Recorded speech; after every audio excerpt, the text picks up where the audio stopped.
Simpatico's Gift, Book 2 in the Kent Stephenson thriller series, by Frank Martorana. An unabridged recording narrated by Jonathan Stewart. Dedicated to the memory of Richard A. White, a near-perfect friend. Chapter 1. Spring, 1986. Just after dark, Chalkeye took cover in the stallion barn at Vincharo Farm. His clothes were soaked, his shoes sloshed with each step. Water the temperature of snow ran down the back of his neck, pasting his mousy brown hair to his shoulders. Another wet, lonely night. It reminded him of Vietnam, night patrols near Khe Sanh. He was working his way north toward Ottawa for the summer. He panhandled in Canada during the summer and Florida all winter. Simple. He liked simple. Simple was right for a bum, and Chalkeye knew he was a bum. He'd used this Vincharo barn before when he needed a night place. It was safe and clean, and near a town whose folks didn't roust him. They were pretty generous with handouts, too. He glanced down the long alleyway, stalls on both sides. Not a sound. It reminded him of the farm where he grew up in Wisconsin, except way fancier.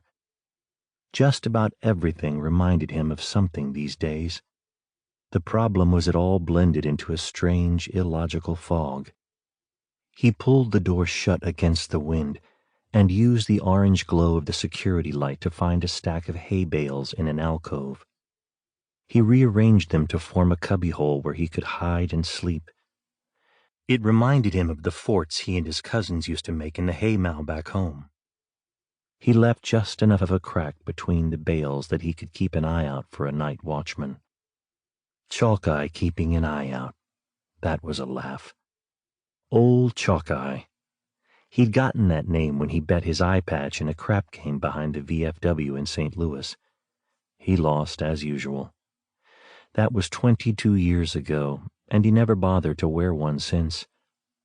Nowadays, hell, he didn't even notice when clerks at the hundreds of liquor stores he stumbled into struggled to avoid fixing on his bad eye while he dug into his pockets for change to buy whatever bottle he could afford. He ignored children's stares or parents' terse whispers as they led their kids away. To Chalkeye's blurred way of thinking, being blemished with what looked like a tiny egg where his left eye should have been wasn't so bad. It was a lot smaller price than a lot of his buddies had paid to get out of Vietnam. With great reverence, he drew a half-empty bottle of cheap vodka from the pocket of his fatigue jacket, wet his lips while he unscrewed the cap, and took a long pull.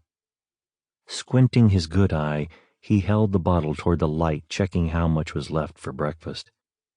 Just enough to ward off the headache he fully expected. He screwed the cap back on. From another pocket he pulled a wad of waxed paper, teased it open and grimaced at the sight of a half-eaten cold-cut sandwich. He lifted a corner of the soggy bread, grunted, then stuffed the whole works back into his coat without taking a bite.